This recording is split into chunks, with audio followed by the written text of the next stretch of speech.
Inyong lahat, good afternoon, good day po. Grabe, kinakabahan po ako last week pa. Normal lang anak 'yan.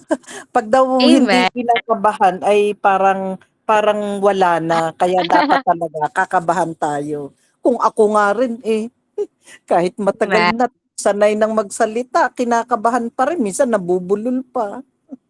Normal lang 'yan. amen. Praise God! Ayun po, and glory to God po for this opportunity na makapag-share po ng salita po ng Panginoon dahil naniniwala po ako na pribilehiyo po ito, amen, na Amen. makabahagi Mm. and of course makarinig po tayo ng salita ng Panginoon. Kaya sa mga oras na ito, patuloy po tayo na ma-excite sa salita po ng Panginoon. This is not about my word, but this is the word of God. Tayo po ay mag-expect po sa salita ng Panginoon. Tayo po ay maging eager, magkaroon ng puso na talagang ma-ignite ang ating mga apoy para po sa Panginoon. Amen? So bago po tayo magsimula, hallelujah, tayo po muna ay manalangin. Let's acknowledge the presence of God dahil sabi nga po sa bawat gawain, sa bawat paglapit po natin sa Panginoon, it's not about the event, it's not about the ministry or program, but it's about the presence of God. Let us pray. Hallelujah, hallelujah. Yes, our precious God, our loving Father, Panginoon. Hallelujah, God, sa mga oras na ito, Lord God, patuloy ka po namin na itinataas, dinadakila, Panginoon. You are a holy God. Hallelujah. And sa mga oras na ito, Panginoon, na lumalapit po kami sa iyo, O Diyos, tumatawag, Panginoon. Lord, linisin mo ang aming mga puso. I pray na ikaw ang mangusap. Itago mo lamang po ako sa iyong banal na likuran. Ikaw, Lord God, ang manguna, mag-speak sa bawat isa po sa amin, Panginoon, ng iyong mga salita, hindi po manakaw ng kaaway in Jesus' name. Lord, have your way. Unite us, lead us, Father God, and give us good internet connection, Panginoon. Hallelujah. We acknowledge you, Lord God, sa pagkilos mo, Panginoon, kahit online lamang po ito, Panginoon, naniniwala po kami na you can restore, you can revive us, hallelujah, you can ignite the fire sa bawat isa po sa amin dahil ang kalooban mo, Panginoon, na mag-umapoy, lumago, Panginoon, at manatili po kami sa iyong paanan, sa iyong presensya, Panginoon. Kaya Lord, sa mga oras na ito, kumilos ka, manguna ka, Panginoon, hallelujah, have your way, Lord God. Thank you, Jesus. Thank you, Abba Father. Ngayon pa lang, Panginoon, tinatanggap na po namin ang katagumpayan, Panginoon, sa gawain na ito. All glory to you, Lord, in Jesus' name. Amen and amen. Palakpakan po natin si Lord. Hallelujah. Amen. So ang pag-uusapan po natin, I believe lahat po tayo dito, especially sa mga taga-SFC, yung taga-SFC talaga, ano, talagang busog yan sa salita po ng Panginoon. Mula kanina pa sa morning prayer, kahapon, women's, di ba po, like every day, sa Monday naman po, merong the OFW. So maraming kaganapan bukas sa worship, no? But I believe na this is the will of God and it's not an accident bakit po tayo nandito. And thank you, Lord. It's a privilege. So, ilang oras po ako? Joke lang. Sige po. 24 hours Hallelujah. anak, 24 hours, okey na 'yun. Hallelujah. Noted po. Sige po. Ayan, as we can see, ang ating pong pag-uusapan ngayon, hallelujah. Mag-say amen nga po dyan yung mga maapoy ng Panginoon. Ang pag-uusapan Amen. po natin ngayon, the fire. Praise God. Ignite the fire. Hallelujah. Ano yung ibig sabihin ng ignite? Yung ignite po, ibig sabihin po nito, catch the fire or magkukos ng something that start burning. Hallelujah. And I believe that every one of us here, ninanais, amen, na mag-umapoy sa presensya po ng Panginoon. When is the last time na prayer mo or sinabi mo talaga sa sarili mo na, grabe, ayoko nang lumayo sa presensya mo, Panginoon. Amen. Dahil iba po, kapag nasa presensya ka ng Diyos. So people think about fire, it is something energy, it is something emotion, it is something which hindi naman po mali. Pero in the Bible, fire is much more deeper than our emotion. Which is true naman po na yung fire, di ba nakakaranas po tayo ng something na i-ignite yung heart po natin. But in the fire in the Bible, it represents the presence of God. It represents His holiness. Nire-represent po nun yung power, yung passion, at continuous po na pag-work ng Panginoon sa buhay po ng bawat isa. And throughout the scripture po, nakita po natin, kung babasahin po natin sa Old and New Testament, Yung fire po, 'yan, si ano po, ang si Moses 'no, nakatagpo niya ang Panginoon sa burning bush.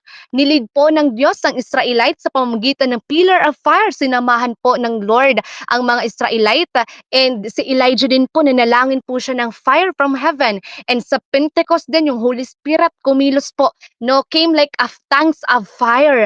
And fire is not just that emotion, but fire is always been reminder po sa atin na present si Lord, nandyan po ang Panginoon at patuloy po siyang kikilos anuman po yung sitwasyon po natin. So right now, let us declare, let us claim, let us desire na i-ignite po ang apoy na meron po tayo. Sabi po sa Leviticus 6:13, ang sabi po dito, the fire shall be kept burning on the altar continually. It shall not go out. Hallelujah. Kamusta po yung apoy na meron tayo ngayon? Kamusta po yung apoy? Kamusta po ang ating mga puso sa Panginoon? Because the Bible says the fire shall be keep burning. Patuloy daw po na mag-umapoy sa altar continually and shall not go out. Praise God. And sa context po na ito, inutusan po ng Panginoon yung mga priest, ayan, na yung apoy hindi po mawala. Okay? So, yung ginagawa po dito ay tinitignan nila, chine-check talaga nila kung yung apoy nandoon pa. Praise God. So, pero po sa Leviticus 9:24, originally po, yung fire, si Lord po talaga yung nag-cause. So, binigyan lang po sila ng responsibility or ng privilege to keep it burning. And naniniwala po ako na yung apoy na meron ka ngayon ay hindi po yan dahil sa atin. It is God that give fire sa ating pong mga puso. Yung apoy na meron po tayo. But we have that responsibility to keep it burning. Amen po. That's why this afternoon pag-uusapan po natin paano mag-umapoy? How can I ignite my fire? How can I ignite my fire despite of the situation, despite of this season? Kasi po 'di ba po may transition sa buhay po natin. How can I ignite this fire if the situation is ayun, parang nalalayo na ako kay Lord. Hallelujah. So, number one, pag-uusapan po natin yung fire. Okay? Number one, letter F, fix your eyes on Jesus. Hallelujah. Again, fix your eyes on Jesus. Sabi po sa mga Hebreo 12 verse 2, ituon natin ang ating mga paningin kay Jesus na siyang sandigan ng ating pananampalataya. Mula sa simula hanggang sa katapusan. Tiniis niya ang paghihirap sa cross. Praise God. At hindi niya ito ikinahiya. Dahil inisip niya ang kaligayahang naghihintay sa kanya. At ngayon nga ay nakaupo na siya sa kanan ng trono ng Diyos. Alam niyo po ba na tayo po ay kaligayahan ng Panginoon? Bakit si Jesus napako sa krus? Dahil po iyon sa atin. Tiniis niya po ang lahat, hallelujah, dahil sa kaligayahan na naghihintay po sa Kanya. We are the reason bakit po napako ang Panginoon. We are the joy of the Lord. So kung titignan po natin dito, sabi po sa Hebreo, ituon natin ang ating paningin kay Jesus. And sa context po na ito, yung taga-Hebreo, sila po ay nadi-discourage. Sino po dito yung nakakaranas or naranasan o mararanasan? Na-discourage po, gusto nang sumuko, hallelujah, and naka-experience po sila ng persecution. Hallelujah. And sometimes sa ating buhay po nakakaranas po tayo noon ng mga season sa buhay po natin na minsan excited tayo, minsan naman napapagod po tayo. May season po na pati yung prayer ko hindi pa sinasagot. May season naman na yung prayer mo sinasagot ng Panginoon. Amen. May mga season na ang daming labanan. Hindi ko po alam kung anong laban ang meron ka po ngayon. I don't know what battle you are facing, but I believe na sasama ka po ng Diyos. And may season sa buhay po natin na parang ang yung choice mo parang gusto nating sumuko. Pero po sa Hebreo, alam niyo po yung sinabi po, hindi naman po doon sinulat na tignan mo yung sitwasyon, tignan mo yung problema. Yung sinulat po doon, ituon mo ang iyong paningin kay Jesus. Fix your eyes on Jesus. I don't know po kung para po kanino 'to, pero di ko po alam ano pong situation, ano mang breaking meron po or ano mang darating pa sa buhay po natin in the future. But the Lord or remind us that let us keep on fixing our eyes on Jesus. And alam niyo po ba, yung ginawa po or yung pagpako sa ating Panginoong Hesus, ito kasi po yung magpupush sa atin na magpatuloy. Bakit may apoy? Kasi po meron tayong relasyon sa Panginoon. Bakit may apoy? Kasi may presensya ng Panginoon. And bakit may relasyon tayo sa Diyos? Dahil po sa cross. Hindi dahil mabuti tayo, hindi dahil perfect tayo. Amen. Dahil po yun sa pagmamahal ng Panginoon. And alam niyo po yung ginamit po ng taga Roma, yung latego, it's not just latego na ano na latego lang na latego, hindi lang siya basta latego. Alam mo yung latego noong unang panahon sa Old Testament, may bakal na to the point na kapag yan pinuspos sa'yo, hallelujah, pwede yung buto mo, pwede siyang, kumbaga talagang tagos. Amen? At tiniis yon ng Panginoon. Dahil ikaw ang kaligayahan ni Lord. Hallelujah. Ayaw ni Lord na si Mary Joy mapunta sa dagat-dagatang apoy. Amen? Hallelujah, tiniis po ng Panginoon yung pagod, tiniis po and remember po, tao po si Jesus that time. Tiniis po yun ng Lord in order for us, para po yun sa atin. Kaya po sa mga oras na ito, di ko po alam, this season or baka sa susunod po or we have the testimony. But I believe po no na kahit now in this season po, meron talagang pagsubok pa. Even darating pa bukas man or sa susunod ba next year man. But God is reminding us, fix your eyes on me. Hanggat hindi pa tapos ang race mo, hanggat nandito ka pa sa mundong ito, patuloy mong ituon ang iyong isipan, ang iyong puso po sa ating pong Panginoon. Dahil ang labanan po ay magpapatuloy po. Amen? That's why kung hindi po nakafix ang ating isipan, ating puso sa Lord, madali po tayong mawalan ng apoy. Kaya po patuloy po nating piliin again and again ang ating Diyos because following Jesus is not a one-time decision.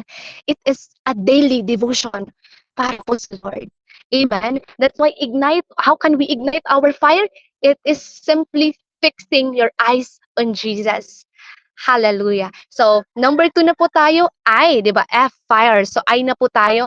So, now that you fix your eyes on Jesus, yung I naman po natin, of course, let us increase an intimacy with God.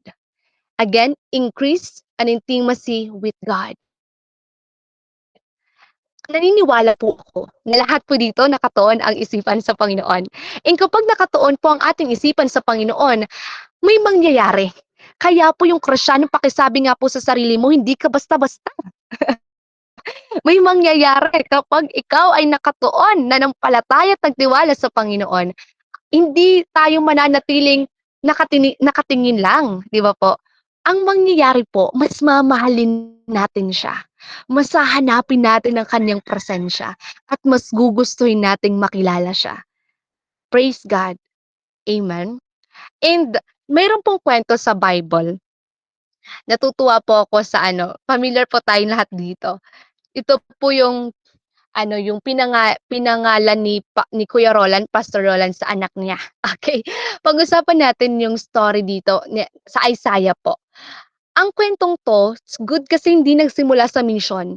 Nagsimula po muna sa encounter. Amen, sa encounter. So sabi po sa Isaiah 6 verse 3 to 5, sinasabi nila sa isa't isa, "Banal, banal, banal ang Panginoon ng mga hukbo. Ang kapangyarihan niya ay sumasakop sa buong mundo." Verse 4, sa lakas ng tinig nila, nayanig ang mga pundasyon ng templo at napuno ng usok ang loob ng templo. Verse 5, sinabi ko, habag-habag ako, tiyak na mapapahamak ako sapagkat ako'y may maruming labi at naninirahan ako sa kasama ng mga taong marumi rin ang pananalita. At ngayon, nakita ko ang hari, ang Panginoon ng mga hukbo. Praise God. Sa verse na to, alam po natin si Isaiah po ay prophet. At nung na-encounter niya po ang Panginoon, grabe, kapag po naengkwentro mo yung presensya ni Lord. Ako po personally kapag nagpe-pray ako, nagwo-worship ako, yung posture hindi ko siya mapigilan na hindi lumuhod dahil sa kabanalan ng Panginoon because when you pray, you are entering in the presence of God. That's why dito po prophet na po ito si ano prophet na po si Isaiah pero nung na-encounter niya si Jesus, alam niyo it will lead to humbleness. It will leads to repentance. Sabi niya po, "Kabag-habag ako, tiyak na mapapahamak ako sapagkat ako'y may maruming labi."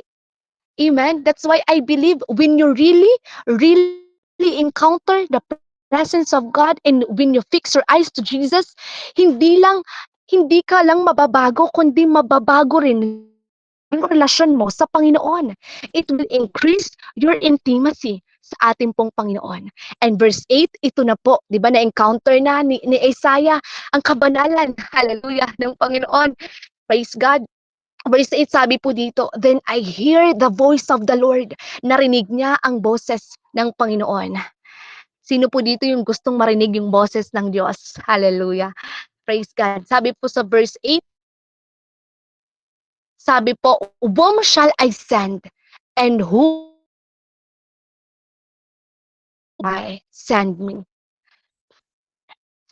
Ayan. So, sa ano po, yung sunod po nito ng Isaiah, Heneni. Yun po yung anak, pangalan ng anak ni Kuya Roland. Heneni means po, "Here am I, send me."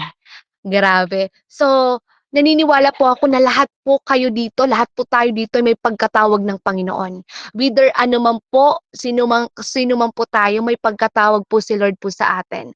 And bago po tayo tawagin ng Panginoon, hallelujah, bago ka po gamitin ng Panginoon, gusto po muna ng Panginoon na maranasan mo siya at makilala mo siya.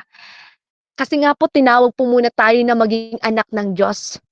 Amen, hallelujah. And siyempre po yung mga anak gusto pong, sabi po testimony nga po ni Nanay Amelia, yung mga anak gusto po ng kalinga, gusto po ng yun, yung time sa magulang. Kaya tayo pong mga anak ng Diyos, patuloy po nating naisin at gustuhin na makasama yung presensya po ng ating Panginoon. So again, yung Hebreo po na, yun yung Hebreo yung salitang heneni, ibig sabihin po nun, "Here am I." And hindi po yun just simply na narito ako, kundi ibig pong sabihin, "Lord, buong buo po ako." Hallelujah! Available ako, Lord. And naniniwala po ako na God is looking for that person. Tinitignan ni Lord sa Gmeet na 'to yung mga tao na magsasabi, "Lord, here I am. Buong-buo ang puso ko." Hallelujah. Hallelujah. God is inviting us. And Jesus is inviting us sa invitation niya po, sabi po sa John 15 verse 5, basahin po natin. "Ako ang puno ng ubas at kayo ang aking mga sanga. Ang taong nananatili sa akin at ako rin sa kanya ay namumunga ng marami, sapagkat wala kayong magagawa kung hiwalay kayo sa akin." Hallelujah. Again, ang taong nananatili po sa Panginoon at ako rin sa kanya ay namumunga ng marami, sapagkat wala kayong magagawa kung hiwalay kayo sa akin. When we are disconnected, when we are lukewarm in our relationship sa Lord, kahit anong gawin mo, parang hindi pa rin satisfy. Amen po. And hindi po dito sinabi ng Diyos, "Visit me once in a while." Hallelujah. "Remember me every Wednesday. Remember me every Sunday." Ang sabi po dito, "Remain in me, abide in me." Ibig pong sabihin, stay with God, walk with God, and depend on God. Because the greatest invitation of Jesus is not work for me, but walk with me. Amen po. Kaya I believe when we are fixing our eyes on God, when we desperate of His presence, mas madideeper pa po ang ating prayer. Mas lalalim pa po ang ating pagsamba. Mas lalalim pa po tayo sa ating pagbabasa ng Biblia. And mas lalalim po ang pagka mahal, pagka-in love mo sa ating Panginoon. Amen po. Amen. Naniniwala po ako lahat ng may intimacy, relationship sa Lord, yun po yung mga tao na punong-puno ng presensya ng Diyos. And sometimes, di ko po alam, but sometimes, your relationship with God, yun po yung aatakihin ng kaaway. Yun po yung ayaw, yun po yung hindi gusto. Kaya nga po talagang nagdo-double time yung kaaway. But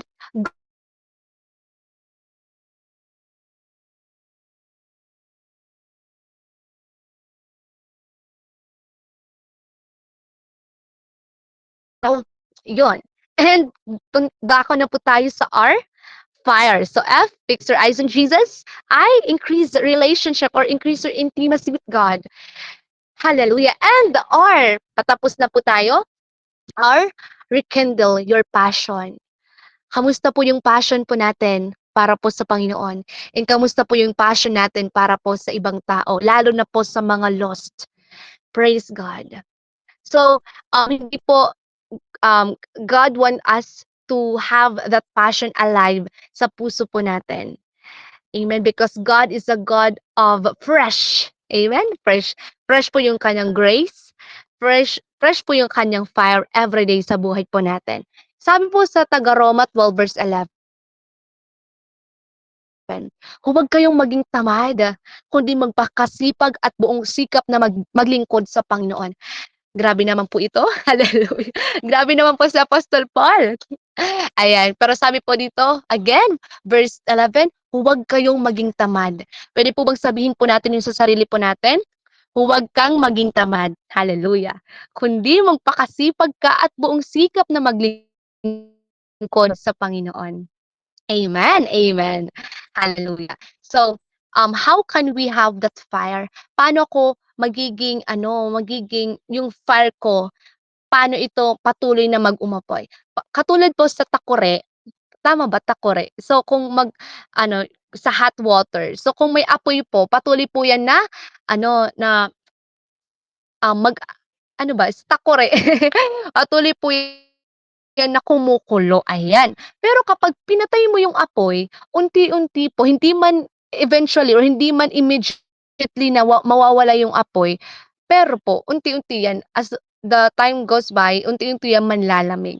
Kaya gano'n din po sa atin. Meron pong season na parang gusto natin munang, hindi muna natin hindi muna natin pakainin or hindi muna tayo mag-continuous in for us to be on fire sa Panginoon. But eventually po, minsan kapag nahinayaan po natin ang ating mga puso or spiritual life, parang ngayon, parang okay lang naman hindi ako nakapag-devotion.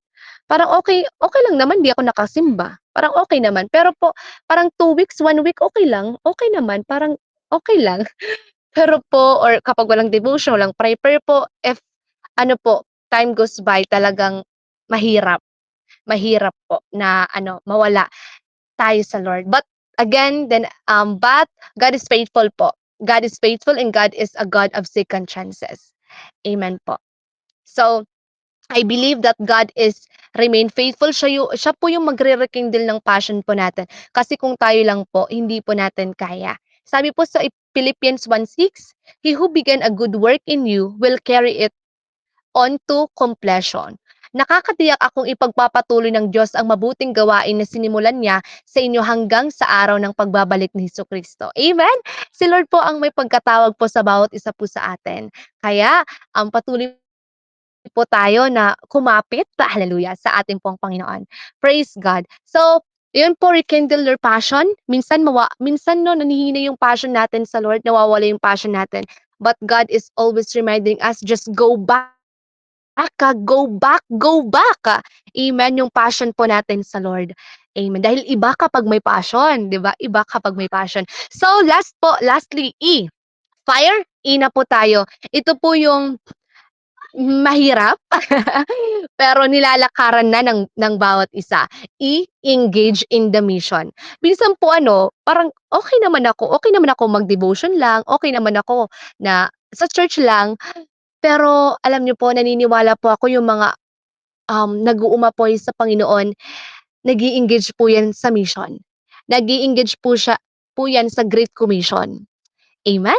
So, engage in the mission. At ang pangako ng Diyos, sabi po sa Corinthians 15 verse 58, sa mga masisipag dito na nagmi-mission, sa mga masisipag dito na talagang everyday, imagine yung SFC, everyday yan gawain, 'di ba? Everyday talaga naman. Ito po yung pangako ng Diyos sa inyo, sa atin. Kaya nga, mga minamahal na kapatid, magpakatatag kayo at huwag manghina sa inyong pananampalataya. Maging masigasig kayo sa paggawa para sa gawaing ipinagkatiwala sa inyo ng Panginoon, sapagkat alam ninyong hindi masasayang ang paghihirap para sa Kanya. Amen. Yes po, tama po kayo ng narinig.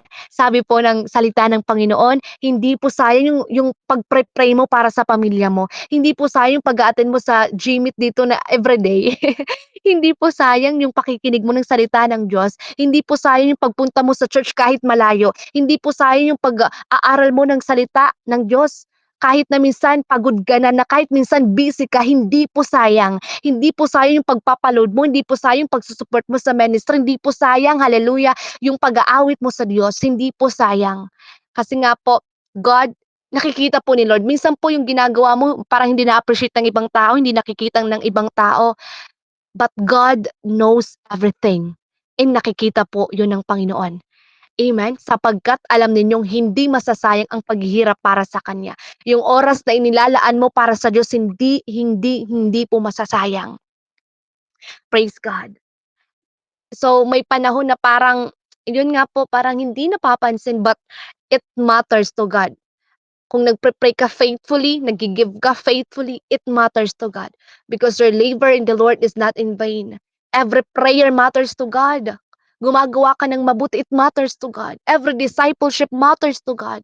Every sacrifice na ginagawa mo matters to God. Every giving, every tithes, it matters to God. Amen po. Because nothing done for Jesus is ever wasted. And ito po yung tempo na sa anniversary po ng SFC. 1 Corinthians 3:6, I planted, si Apostol Paul, Apollos watered, but God was causing the growth. Amen po. But God causing the growth. Amen. Iba kapag nag-engage ka po sa mission. Si Lord po pa rin. After all, si Lord pa rin po yung nagko-cause ng growth. Minsan parang wala namang improvement, ba't parang kami-kami lang dito? Ba't parang kunti lang kami dito? Hallelujah. Pero sabi nga po, no, it is for God and si Lord po yung magko-cause ng growth. As long as you do your part. Amen. Praise God. And let's engage in the mission. Kasi po kung titignan po natin ngayon, marami pa rin pong mga tao na hindi nakakakilala sa Panginoon. Marami pa rin po yung mga broken families or even kahit hindi broken family, but they still waiting for hope. Marami pa rin po yung mga students, hallelujah, na nagsisearch ng purpose nila. Amen? And marami pa rin po yung mga tao na nangangailangan sa ating pong Panginoon. The mission is not over. Patuloy po tayong magmi-mission hanggang wala pa po ang Panginoon. Amen? Because sabi po, no, sa ating theme, the harvest is still plentiful. Napakarami pa po, even dito po sa online, marami pa po. Ilang bilyon po yung tao sa online. Amen? Ilang bilyon po, pero ilan lang po yung Kristyano. Hallelujah. So we have the mission. We have a mission. Amen. And let's walk sa mission po natin to help people to know God, find freedom, discover purpose, and make a difference. And yung mission po natin, hindi po siya nag-start, hallelujah, when we enter the church, but it begins po kung tayo po ay nasa labas. Amen? And I believe that God is not finished yet sa bawat isa po sa inyo, sa bawat isa po sa atin dito. Let's ignite the fire. Kasi yung yes mo, makakag-impact po yan ng maraming tao. Yung yes mo sa Panginoon, marami pong impact po yan sa tao. Katulad po ni Joshua, siya po ay nag-lead sa mga Israelite papuntang promised land. And yung yes niya po sa Lord, millions, 2 millions, basta millions po yung mga tao, mga Israelite na nakapunta sa promised land. And your yes to God right now, your yes to God to prayer, your yes to God in serving Him, your yes to God in inviting, your yes to God in evangelizing, your yes to God in discipleship, in your yes to God in giving, makakag-impact po yan sa maraming tao. Kaya let's ignite the fire na binigay po sa atin ng Panginoon. Because the same God who gave the fire sa Old Testament ay Diyos din po natin. Amen. Ang Diyos na kumilos noon, still Diyos pa rin po natin ngayon. Hallelujah. Praise God. The God who provides before is our God who will provide today and tomorrow. Praise Jesus. Let's continue to ignite our fire for the Lord. Let's continue to keep the fire burning for the Lord because there's more. I hope and I pray na hindi mo kasasawaan ang presensya ng Panginoon. I hope and I pray na hindi mo kasasawaan ang manalangin. I hope and I pray na hindi ka po magsasawa na manalangin at hindi ka po magsasawa na makinig po sa salita ng Diyos. I hope and I pray na hindi ka po magsawa in just worshiping and in just in the presence of God. Hallelujah.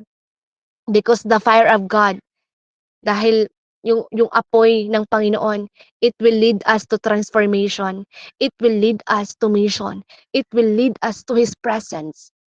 I hope and I pray na patuloy po natin na hanapin ang Panginoon, ang presensya po ng Panginoon. And as you filled, no, na napupuno ka ng presensya ni Lord, nagbubuk ka sa presence ng Panginoon, marami pa pong tao na naghihintay. Marami pa pong kailangan po nila ang Diyos. Amen? So we are 16 million dito sa room na to. Hallelujah. We are 16 po here and this is an accident. Whatever mission field nasan ka man, yung field nasan ka man, sa work ka man, ako po student po ako, sa pamilya po, sa ang lugar ka man, sa ang bansa ka man, that is your mission field. Amen. God put you there for a mission. And let us keep the fire in our heart. Above all po, minsan po nabibisi po tayo sa gawain ng Lord, pero again, before po tayo tinawag ng Diyos na mag-ministry, tinawag po muna tayo niya sa kanyang presensya. Hallelujah. And we are, maiignite po yung apoy po natin. When we just simply seeking God every day sa buhay po natin. Amen! Hallelujah! So let's ignite the fire. Again po, number 1, fix your eyes on Jesus. I, increase intimacy with God. F, rekindle your passion. And fire. E, engage in the mission. And nagpapasalamat po ako sa Lord dahil sa pagbi-mission ko, meron po ako dito mga partner. Thank you po sa inyo. Ayan. Partner po sa prayer and lalo na po sa financial. Thank you so much. So yun po, let us be united. Kasi po naniniwala po ako na walang maapoy na hindi nananalangin, walang maapoy na nauupo lang. Amen po. Kasi yung umaapoy may gagawin po yan. Amen? May gagawin hindi para sa sarili kundi para po sa Panginoon. And costly po yung apoy. Amen? Costly yung apoy. Talagang mayroon yan. Bago ka mag-umapoy, may munang testing. Kaya costly po yung apoy. Pero po the best, hallelujah, na it it is a gift. It is a privilege po ng Lord na maranasan natin yung apoy. Amen. Kaya hindi tayo lalabas sa room na to na hindi mag-uumapoy sa Lord. Amen po. Hallelujah. Praise Jesus. So, I believe that God called you for something, and God is a God na sasamahan ka from now up until the finish line. Kaya magpatuloy po tayo para po sa ating buhay na Diyos. Hangga't nabubuhay pa po tayo, hindi pa po tapos ang ating misyon. Kaya po, wag po nating hayaan na manlamig ang ating apoy.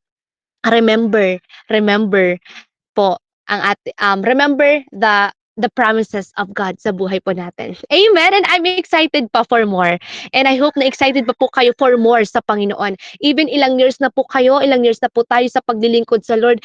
I pray na yung puso natin excited every day na sa gagawin pa ni Lord. Amen. So mas mararanasan pa po natin. Hallelujah. Glory to God. Yun lamang po.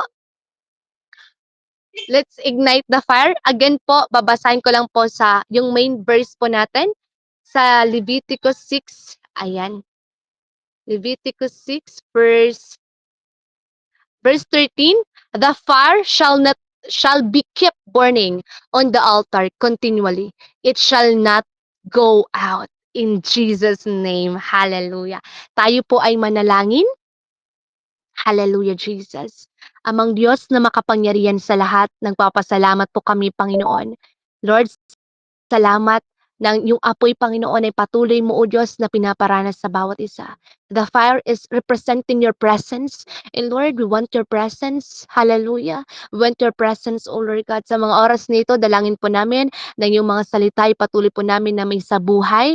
I pray for empowerment of the Holy Spirit, Lord God. And anumang apoy na nararanasan po namin, tulungan mo po kami, Lord God, na maisabuhay po ito, ma-share po ito sa ibang tao, and tulungan mo po ang bawat isa na mag-umapoy, hallelujah. Lord, whatever circumstances na pagdaanan po namin, Lord, tulungan mo po kami na ang passion, ang love po namin sa iyo, Panginoon, ay manatili, O Diyos. And sa panahon, Lord God, na pasuko na kami, sa panahon, Lord God, na palamig na po ang aming mga puso, Lord, don't give up on us, hallelujah. Lord, i-guide mo po kami into your path, into your presence, Lord, into your will, Panginoon, sa buhay po namin. May you bless every one of us na nandito, Panginoon. I-bless mo, Lord God, yung may mga mission. I-bless mo, Lord God, yung mga bawat isa po, Panginoon, especially po yung puso at relasyon po namin sa iyo. Thank you, Jesus. We praise you. We glorify you. We want your fire. We want the fire, Lord God, na nagmumula sa iyo, Panginoon. Thank you, Lord. We love you, Jesus. All glory to you, Lord. In Jesus' name we pray. Amen and amen. Palakpakan po natin si Lord. Amen. Thank you so much po. And God bless us all po. Thank you po.